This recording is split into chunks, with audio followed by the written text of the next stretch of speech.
Hi everyone, I'm Nancy Regan, and in this video, we're going to discover how to choose the right equipment for reliability-centered maintenance analysis while debunking one of the biggest misconceptions that you have to do RCM on all of your assets.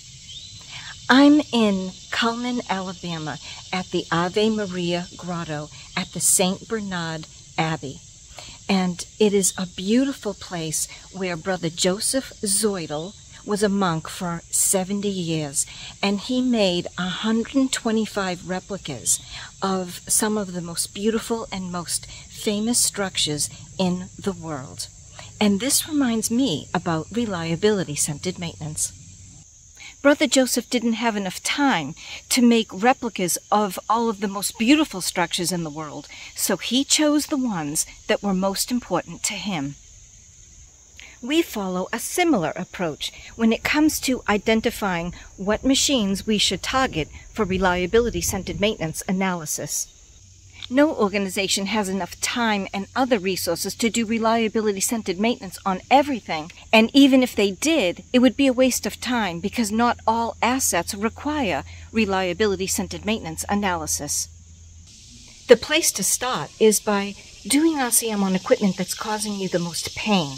What has the most frequent breakdowns? What's costing you the most money? What's costing you the most when the equipment is down? You don't want to end up like the Leaning Tower of Pisa.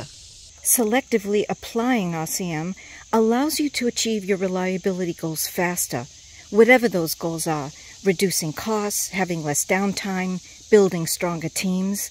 Use Brother Joseph's targeted approach to craftsmanship as inspiration. Focus your resources on what truly matters. So there you have it.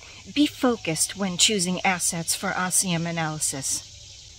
Prioritize those assets that are causing the most issues for you.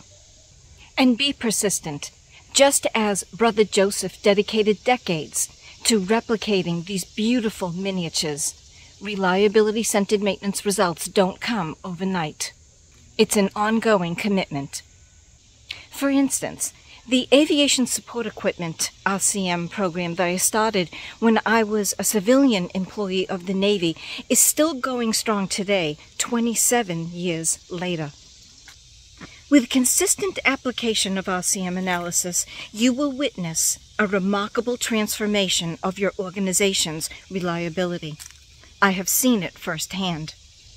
Stay tuned for tomorrow's video, where I'll share a practical example of how to identify scope of analysis for an RCM analysis. I'm Nancy Regan from the Ave Maria Grotto in Cullman, Alabama.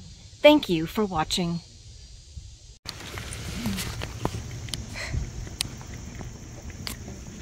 Abby!